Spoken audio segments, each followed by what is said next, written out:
Good morning students. आज हम लोग पढ़ेंगे न्यूट्रिएंट्स के बारे में। लास्ट क्लास में मैंने न्यूट्रिएंट्स के बारे में ब्रीफ में बताया था, बट बहुत सारे लोग इसको डिटेल में पढ़ना चाहते थे, इसलिए मैं यहाँ पे एक एक करके सारे न्यूट्रिएंट्स को डील करूँगी, थोड़ा सा एक्सप्लेन करूँगी। ठीक है, तो आज का हमारा टॉपिक होगा कार्बोहाइड्रेट्स। इसमें हम लोग देखेंगे कि बेसिकली कार्बोहाइड्रेट्स होता क्या है, ये किस चीज़ का बना होता है, इसके बेसिक यूनिट्स क्या होते हैं, फर्दर ये कौन कौन से कंपाउंड्स से का कंसिस्ट करता है, इनकी डेली रिक्वायरमेंट क्या होती है, इसकी कैलोरीफिक वैल्यू क्या होती है, इस कौन कौन से फॉर्म में ये एग्जिस्ट करता है हमारे नेचर में, और भी सारे डिटेल्स। तो आइए हम लोग सबसे पहले देखते हैं इसका बेसिक इंट्रोडक्शन। तो जैसा कि हम लोग जानते हैं कि कार्बोहाइड्रेट्स हमारा क्या होता है, तो ये हमारा बना होता है किसका, made up of glucose, made up of glucose.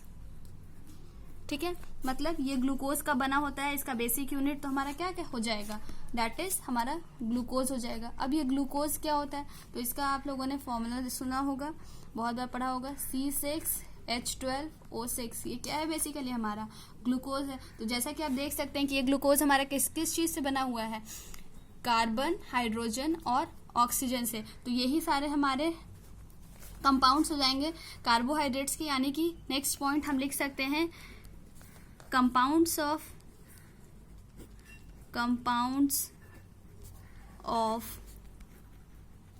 Carbon, hydrogen and oxygen क्या कहलाता है, हमारा कार्बोहाइड्रेट्स कहलाता है। अब ये कौन कौन से रेशियो में होता है, मतलब ये कौन से रेशियो में एग्जिस्ट करती है, तो इसका हम लोग देख सकते हैं 1, 2 और 1। तो इनका रेशियो क्या हो जाएगा हमारा 1:2:1। तो अभी तक हम लोगों ने देखा कार्बोहाइड्रेट्स बेसिकली होते क्या हैं, तो ये ऐसे कंपाउंड हैं जो कि बने होते हैं कार्बन,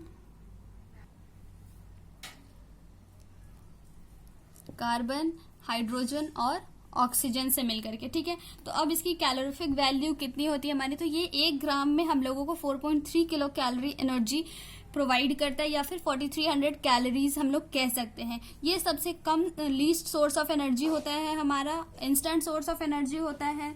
और बहुत सारे एग्जाम्पल्स हम लोग पढ़ेंगे कार्बोहाइड्रेट्स को, मतलब ये एग्जिस्ट करते हैं हमारे नेचर में 3 फॉर्म में, दैट इज आइदर ये 1 यूनिट के बने हो सकते हैं, या 2 यूनिट्स के बने हो सकते हैं, या फिर मल्टीपल यूनिट्स के बने होते हैं। अगर हमारा 1 यूनिट का बना हुआ है दैट इज मोनोमर, तो हम लोग उसको कहेंगे मोनोसैकेराइड्स। अगर 2 यूनिट का बना हुआ है दैट इज डाइसैकेराइड्स, और तीसरा है हमारा पॉलीसैकेराइड्स या फिर पॉलीमर्स, मैक्रोमोलिक्यूल्स, कुछ भी कह सकते हैं आप लोग।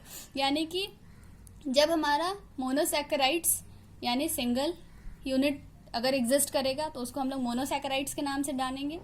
अगर ये मोनोसैकेराइड्स हमारा लिंक्ड अप रहेगा, मतलब 2 मोनोसैकेराइड्स जुड़ के हमारा फॉर्मेशन करेंगे डाइसैकेराइड्स का, तो अब ये जब जुड़ेंगे तो ये 2 चीजों को कभी भी कोई, अगर एक चीज हमारा ये है और एक चीज हमारा दूसरा है, तो अगर ये इस दोनों चीज को जोड़ना है तो इसके लिए कुछ चाहिए, तभी ये जुड़ पाएगा।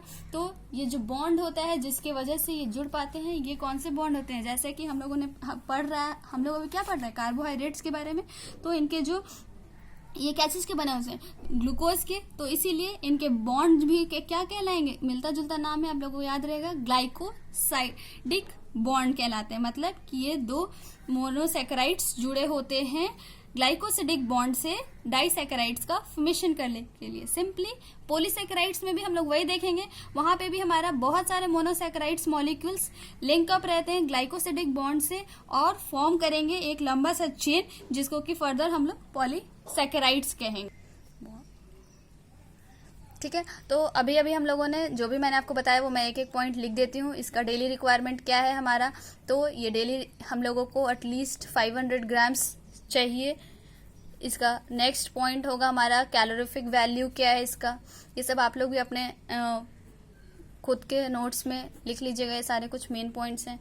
तो कैलोरीफिक वैल्यू यहाँ पे मैं लिख दे रही हूँ, तो ये हमारा क्या इल्ड करेगा, तो 1 gram is equals to 4.3 kilocalorie energy, या फिर इसको हम लोग 4300 कैलोरी भी लिख सकते हैं। उसके बाद हम लोगों ने क्या देखा, इसके कुछ एग्जाम्पल्स देखे हम लोगों ने, जिसमें हम लोगों ने पढ़ा मोनोसैकेराइड्स, डाइसैकेराइड्स और पॉलीसैकेराइड्स। तो जैसे कि मैं आपको डिफाइन कर चुकी हूँ, मैं लिख देती हूँ आपके लिए डेफिनेशन। हाँ, तो देखिए यहाँ पे मैंने मोनोसैकेराइड्स का लिख दिया, एक एक करके जब हम लोग डील करेंगे सबको तो मैं लिखते चली जाऊंगी। मैंने एक्सप्लेन स्टार्टिंग में कर दिया। तो monosaccharides made up of single unit, monomers भी कह सकते हैं।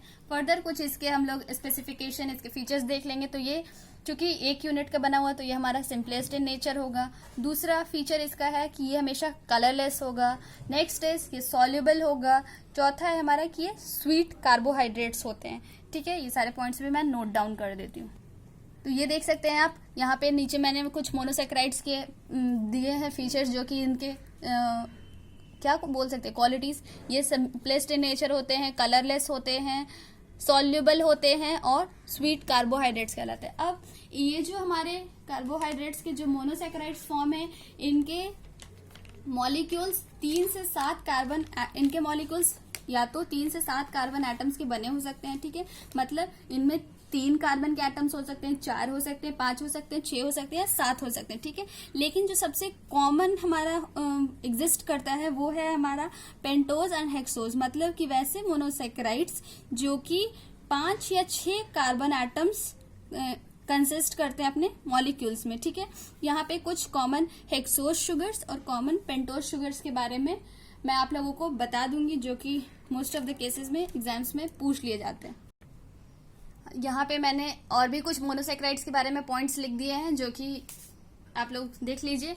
सबसे पहला, इनके जो मॉलिक्यूल्स होते हैं वो 3 से 7 कार्बन एटम्स के मिलकर के बने होते हैं। मतलब कि इनमें कार्बन एटम्स, कार्बन की क्वांटिटी 3 से लेके 7 तक हो सकती है। 3 का भी हो सकता है, 4 का भी, 5 का भी, 6 का भी, 7 का भी। ठीक है, लेकिन वैसे मोनोसैकेराइड्स जिनके 5 या 6 कार्बन एटम्स जिनके मॉलिक्यूल्स में प्रेजेंट होते हैं वो सबसे ज्यादा मोस्ट कॉमन होते हैं। तो आइए देखते हैं हम लोग कुछ मोस्ट कॉमन। अगर 5 वाले हैं हमारे तो इसको हम लोग क्या कहेंगे, पेंटोज, और अगर 6 वाले हैं दैट इज हेक्सोज। तो कुछ पेंटोज और कुछ हेक्सोज शुगर के बारे में हम लोग देखते हैं यहाँ पे। तो आइए देखते हैं हम लोग कुछ कॉमन हेक्सोज शुगर। तो यहाँ पे मैंने लिख दिया है कॉमन हेक्सोज शुगर। हेक्सोज मतलब अभी आप लोग समझ गए होंगे, जैसा कि मैंने बताया कि वैसे मोनोसैकेराइड्स जिनके मॉलिक्यूल्स के अंदर 6 कार्बन एटम्स के मिलकर के वो बने हो, उनके बारे में वैसे तो। लेकिन यहाँ पे हम लोग कुछ कॉमन हेक्सोज शुगर के बारे में पढ़ेंगे। तो वो कौन कौन से हैं, तो सबसे पहले है हमारा ग्लूकोज, नेक्स्ट इज फ्रुक्टोज,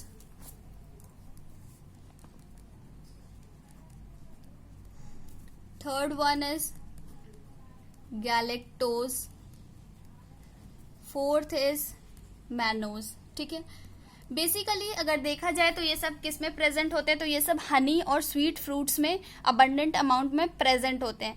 अब मोस्ट कॉमन इसमें से और मोस्ट इम्पॉर्टेंट है हमारा वो है ग्लूकोज। ठीक है, और फ्रुक्टोज जो है, वो फ्रुक्टोज के बारे में ये इंपॉर्टेंट बात है कि ये हमारा नेचुरली अकरिंग स्वीट्स है। गैलेक्टोज भी हमारा एक हेक्सोज शुगर है जो कि मोनोसैकेराइड्स ग्रुप के अंदर ही आएगा। मैनोज सिमिलरली वो भी हमारा यही है। अब चारों के बारे में सबसे ज्यादा इंपॉर्टेंट पॉइंट कि ये किस में पाए जाते हैं, तो हम लोग लिख सकते हैं abundant in honey and sweet fruits. ठीक है, अब नेक्स्ट ग्लूकोज के बारे में आप लोग जानते होंगे कि ये सारे लिविंग एनर्जी का सोर्स है हमारा। एनिमल्स मेनली इसको यूज करते हैं एनर्जी के प्रोडक्शन के लिए, और इससे ज्यादा आप लोगों को इसमें कोई पढ़ने की या जानने की ज्यादा जरूरत है नहीं। नेक्स्ट हम लोग पढ़ेंगे पेंटोज शुगर के बारे में। तो पेंटोज शुगर में अगर देखा जाए तो सबसे ज्यादा जो हमारा कॉमन है वो है कौन कौन सा, तो 2 है हमारा यहाँ पे, एक राइबोज और दूसरा डीऑक्सीराइबोज। डीऑक्सीराइबोज। अब ये क्यों इंपॉर्टेंट है, तो ये इसलिए इंपॉर्टेंट है क्योंकि ये डीएनए और आरएनए के कॉम्पोजिशंस में पार्टिसिपेट करता है। मतलब जब भी आप लोगों ने पढ़ा हुआ डीऑक्सीराइबोन्यूक्लिक एसिड या राइबोन्यूक्लिक एसिड, तो वो जो भी उनका कॉम्पोजिशन होता है वो उसमें ये हमारा पर्टिकुलर पेंटोज शुगर प्रेजेंट होता है। इसका एक इम्पॉर्टेंट रोल है, इसलिए ये ज्यादा इम्पॉर्टेंट है। तो आप देख सकते हैं जैसा कि मैंने डाइसैकेराइड्स के बारे में बताया, जब दो मॉलिक्यूल्स सेम या डिफरेंट मोनोसैकेराइड्स के दो मॉलिक्यूल्स लिंक होते हैं किससे, ग्लाइकोसिडिक बॉन्ड से। मतलब कि अगर दो यूनिट है हमारा, तो जब ये दोनों जुड़ेगा तो इस बॉन्ड को हम लोग क्या बोलेंगे, ग्लाइकोसिडिक बॉन्ड। ठीक है, और वैसे जब two molecules of the same और डिफरेंट मोनोसैकेराइड्स जब हमारे जुड़ेंगे ग्लाइकोसिडिक बॉन्ड्स की हेल्प से, तब हमारा डाइसैकेराइड्स का फॉर्मेशन होगा। ये भी नेचर में स्वीट होते हैं और सॉल्युबल शुगर्स होते हैं। आइए देखते हैं इसके कुछ और एग्जांपल्स। तो यहाँ पे हम लोग देख रहे थे किसका, डाइसैकेराइड्स का एग्जाम्पल। तो सबसे पहला एग्जाम्पल है हमारा, दैट इज माल्टोज। अब जैसा कि मैंने पहले ही आप लोगों को बताया कि इसमें क्या होंगे, दो सेम या डिफरेंट मॉलिक्यूल्स कंबाइंड होंगे ग्लाइकोसिडिक बॉन्ड की हेल्प से। ठीक है, तो अब ये माल्टोज को हम लोग क्या कहते हैं, माल्ट शुगर भी कहते हैं। ठीक है, अब ये किस में पाया जाता है, तो ये हमारा पाया जाता है सीरियल्स में, अनाज में, फाउंड इन सीरियल्स। और इसके बारे में जानने वाली बात कौन सी है, इसका इस्तेमाल किया जाता है अल्कोहल के प्रोडक्शन में। तो वो भी हम लोग लिख सकते हैं। जितने भी इंपॉर्टेंट पॉइंट्स है सिर्फ मैं वही बता रही हूँ यहाँ पे, क्योंकि यहाँ पे सिर्फ एग्जाम बेसिस पे ही मैं आप लोगों को बता रही हूँ। Production, used in production of alcohol. ठीक है, अब चूंकि मैंने आप लोगों को बताया कि ये दो सेम या डिफरेंट मोनोसैकेराइड्स लिंक्ड अप रहेंगे ग्लाइकोसिडिक बॉन्ड से, तो ये कौन से सिंगल दो हमारे मोनोसैकेराइड्स हैं, तो माल्टोज बना होता है हमारा ग्लूकोज प्लस ग्लूकोज से। मतलब जब दो ग्लूकोज कंबाइन होते हैं तब फॉर्म करते हैं क्या, हमारा माल्टोज। ठीक है, यहां तक क्लियर है। नेक्स्ट एग्जांपल है हमारा, ये था हमारा एग्जांपल नंबर 1 किसका, डाइसैकेराइड्स का। और दूसरा एग्जांपल है हमारा सुक्रोज। बेसिकली सुक्रोज अगर देखा जाए तो आपके घर में जो नॉर्मल चीनी होती है वही हमारा सुक्रोज कहलाता है। इसको हम लोग केन शुगर कहते हैं। अब घर वाली जो शुगर रहती है वो कहाँ से आती है, तो वो हमारा आता है शुगर केन से। ठीक है, तो इसका सोर्स क्या होगा हमारा, found in sugarcane, found in sugarcane. ठीक है, अब इसके कौन कौन से यूनिट्स मतलब कंबाइंड होते हैं तब जाकर के हमारे सुक्रोज का फॉर्मेशन करता है, तो वो है हमारा ग्लूकोज प्लस फ्रुक्टोज। मतलब जब ग्लूकोज और फ्रुक्टोज मतलब एक यूनिट ग्लूकोज का और एक यूनिट फ्रुक्टोज का कंबाइंड करता है, तब हमारा फॉर्म करता है क्या, सक्रोज। ठीक है, बेसिकली ये किसमें पाया जाता है, शुगर केन में, या फिर हम लोग कह सकते हैं आपके घर में जो चीनी होती है नॉर्मल चीनी, वो शुगर केन से ही आती है, तो वो। नेक्स्ट एग्जाम्पल होगा हमारा, दैट इज लैक्टोज। लैक्टोज को हम लोग मिल्क शुगर भी कहते हैं ऑफ एनिमल्स। अब यहाँ पे एनिमल्स और प्लांट्स मैंने क्यों लिखा है, क्योंकि ये जो मिल्क शुगर होगा बेसिकली एनिमल्स में ही प्रेजेंट होता है और ये सुक्रोज प्लांट्स में, इसलिए मैंने यहाँ पे समझने के लिए बस लिखा है, ऐसा कोई बात नहीं। अब इसमें कौन कौन से दो डिफरेंट यूनिट्स हैं हमारे, तो ये हमारे होते हैं ग्लूकोज प्लस गैलेक्टोज।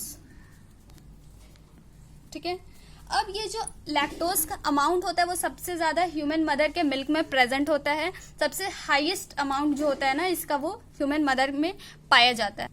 यहाँ पे पॉलीसैकेराइड्स का डेफिनेशन भी मैंने लिख दिया, स्टार्टिंग में बता दिया था, वापस से रिकॉल कर देती हूँ। जब बहुत सारे मोनोसैकेराइड्स मॉलिक्यूल्स ग्लाइकोसिडिक बॉन्ड की हेल्प से लिंक्ड अप होंगे और जिसकी वजह से एक लॉन्ग चेन का फॉर्मेशन होगा, उसी को हम लोग पॉलीसैकेराइड्स कहेंगे। ठीक है, ये हमारे इनसॉल्युबल कार्बोहाइड्रेट्स मॉलिक्यूल्स होते हैं। अभी तक हम लोगों ने देखा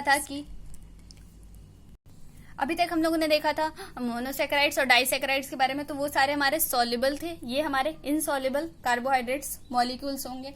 या फिर हम लोग इसको ये भी कह सकते हैं कि ये मेगा मॉलिक्यूल्स या पॉलीमर्स ऑफ मोनोसैकेराइड्स यूनिट या फिर मोनोमर्स के पॉलीमर्स होंगे। अब कुछ एग्जाम्पल्स हम लोग देख लेते हैं पॉलीसैकेराइड्स के। तो सबसे पहला एग्जाम्पल होगा हमारा स्टार्च। नाम तो सुना होगा, क्या होता है, तो ये सब प्लांट का रिजर्व फूड होता है। जब प्लांट फोटोसिंथेसिस करती है, ग्लूकोज का फॉर्मेशन करती है, तो जितना अमाउंट ऑफ एनर्जी के लिए उनको रिक्वायर्ड होता है फूड, वो यूज करता है, यूटिलाइज करता है, और रेस्ट ऑफ द उनका जो फूड होता है वो प्लांट के डिफरेंट पार्ट्स में स्टोर हो जाता है in the form of starch. इसलिए हम लोग स्टार्च को क्या कह सकते हैं, plant reserve food, plant reserve food, ठीक है। और ये राइस में, पोटैटो में, मेज एक्सेट्रा ये सब में ये पाया जाएगा। नेक्स्ट है हमारा एग्जाम्पल, ये 1 था। नेक्स्ट है हमारा इनुलिन, ठीक है। ये भी हमारा कॉमन पॉलीसैकेराइड्स है जो कि प्लांट्स में ही पाया जाता है। ये सारे मैंने जो भी लिखा है, स्टार्च, इनुलिन, ये सब प्लांट्स में ही पाए जाते हैं, सारे पॉलीसैकेराइड्स हैं और प्लांट्स में पाए जाते हैं, ठीक है। थर्ड है हमारा सेल्यूलोज, इसके बारे में भी आप लोगों ने सुना होगा। ये क्या होता है, तो प्लांट्स में एक्सटर्नल एक कवरिंग प्रेजेंट होता है सेल में, that is known as cell wall, ठीक है। वो जो सेल वॉल होता है वो बना होता है हमारा सेल्यूलोज का। तो इसलिए ये भी हमारा एक क्या है, पॉलीसैकेराइड्स है जो कि प्लांट्स में पाया जाता है। बेसिकली उनका सेल वॉल इससे बना होता है, ठीक है। और एक इम्पॉर्टेंट बात इसके बारे में जो जानने वाली है वो है कि इस सेलुलोज को, ये कार्बोहाइड्रेट्स के इस फॉर्म को कोई भी आई मीन टू से सारे ह्यूमन बीइंग्स, कार्निवोर्स, एनिमल्स, कोई भी इसको डाइजेस्ट नहीं कर सकता है, ठीक है। तो ये सब से कुछ पॉलीसैकेराइड्स जो कि प्लांट्स में पाए जाते हैं। आगे देखते हैं हम लोग कुछ ऐसे पॉलीसैकेराइड्स के बारे में, तो वो है हमारे ग्लाइकोजन। अब ये ग्लाइकोजन क्या होता है, तो ये कॉमन पॉलीसैकेराइड्स हैं जो कि एनिमल्स में पाए जाते हैं, या फिर हम लोग कह सकते हैं कि जिस तरीके से हमारा स्टार्च प्लांट का रिजर्व फूड है, उसी तरीके से ग्लाइकोजन हमारा ह्यूमन का या एनिमल का रिजर्व फूड होता है, जो कि स्टोर्ड होता है लिवर में और मसल्स में। मसल्स में भी अगर डिफ्रेंशिएट किया जाए तो स्ट्रिएटेड मसल्स में, ठीक है। अब ये इसी फॉर्म में क्यों स्टोर्ड होता है हमारा, तो इसलिए ताकि क्योंकि ये इजीली ब्रोक किया जा सकता है। इसको जब भी हम लोग चाहें तो इसको ग्लूकोज में हम लोग इजीली तोड़ सकते हैं और उससे हम लोगों को एनर्जी मिल जाएगा, एनर्जी प्रोड्यूस कर सकते हैं जब भी उसकी रिक्वायरमेंट है। ये सारा मैं लिखवा नहीं रही हूँ क्योंकि आप लोग लिख लीजिएगा, मैं इतनी बार रिपीट कर दे रही हूँ, तो आई थिंक आप लोग इससे खुद से नोट्स बना सकते हैं, क्योंकि मैं अगर लिखने जाऊंगी तो बहुत ही लेंदी वीडियो हो जाएगा। नेक्स्ट एग्जाम्पल है हमारा पॉलीसैकेराइड्स का, डेट इज काइटीन। अब ये काइटीन क्या होता है, तो ये हमारा सेल वॉल ऑफ फंगस में या फिर ऑर्थोपॉड यानी कि इंसेक्ट्स के एक्सोस्केलेटन का फॉर्मेशन करने के लिए यूजफुल होता है। मतलब अगर आप लोगों ने मशरूम तो खाया होगा, वो भी हमारा एक कॉमन फंगस है, उसमें उनके जो सेल वॉल होते हैं वो काइटीन का उसमें फॉर्मेशन होता है। और इंसेक्ट्स के जो एक्सोस्केलेटन होता है, एक्सोस्केलेटन इंडोस्केलेटन मालूम होगा, वैसे स्केलेटन सिस्टम जो बॉडी के अपर सरफेसेस पे प्रेजेंट रहते हैं उसको हम लोग एक्सोस्केलेटन कहते हैं, और जो इंटरनली प्रेजेंट होते हैं उसको एंडोस्केलेटन कहते हैं, ठीक है। ये ही कुछ हमारे थे, क्या बोलते हैं, पॉलीसैकेराइड्स, ठीक है। अब नेक्स्ट हमारा बच जाता है यूजेस ऑफ कार्बोहाइड्रेट्स। तो जैसा कि मैंने आपको एक एक करके बता दिया है, उसी को अगर हम चाहें तो यूजेस ऑफ कार्बोहाइड्रेट्स में एक एक करके लिख सकते हैं। यहाँ पे मैं लिख देती हूँ और उसके बाद मैं आपको एक्सप्लेन कर दूंगी, क्योंकि ये पॉइंट सारे ऑलरेडी एक्सप्लेन मैंने कर दिए हैं। तो जो मैंने अभी आपको अलग अलग बताया था वो सब इकट्ठे मैंने एक जगह लिख दिया है, यूजेस ऑफ कार्बोहाइड्रेट्स। बेसिकली ये एक तरह से रिविजन हो गया आपका, है वही चीज जो मैंने अभी आपको आगे बताया। सबसे पहले ग्लूकोज, तो ये हमारा एक प्रिंसिपल है, serve as principal fuel substance, fuel का ईंधन का काम करता है। स्टार्च, इनुलिन और ग्लाइकोजन ये सर्व हमारा रिजर्व फ्यूल है। मतलब कि रिजर्व में जब हमारा, जैसे कैसे हम लोग रिजर्व में बाइक चला जाता है ना, तो उसको इस्तेमाल करते हैं फ्यूल को, उस ईंधन को, उस तरीके से। नेक्स्ट है हमारा सुक्रोज। तो ये सुक्रोज क्या होता है, तो जब भी आप एक्सेस अमाउंट में हम लोग शुगर ले लेते हैं, कंज्यूम करते हैं अपने बॉडी में, तो ये शुगर हमारा कन्वर्ट हो जाता है किस में, फैट में, जो कि एज अ रिजर्व फूड हमारे बॉडी में हमेशा रिजर्व में रहता है। जब इसकी जरूरत पड़ती है तो ये ब्रेक डाउन होगा। नेक्स्ट है हमारा राइबोज एंड डीऑक्सीराइबोज, ठीक है। ये हमने ऑलरेडी पढ़ लिया है कि ये क्या है, तो ये basically important components of nucleic acids. Nucleic acids में हमारे डीएनए और आरएनए बनाने में सबसे ज्यादा इंपॉर्टेंट रोल प्ले करता है। नेक्स्ट सेल्यूलोज, तो प्लांट्स के सेल वॉल बने होते हैं इसके। और last but not the least, that is chitin. ये हमारा जितने भी ऑर्थोपॉड्स मतलब इंसेक्ट्स होते हैं उनके एक्सोस्केलेटन का फॉर्मेशन करने में ये यूज में आते हैं, ठीक है। फिर आज के लिए इतना ही। नेक्स्ट वीडियो में मैं दूसरा न्यूट्रिएंट फैट लेकर के आऊंगी आप लोगों के लिए। फैट के कॉन्सेप्ट्स हम लोग पढ़ेंगे।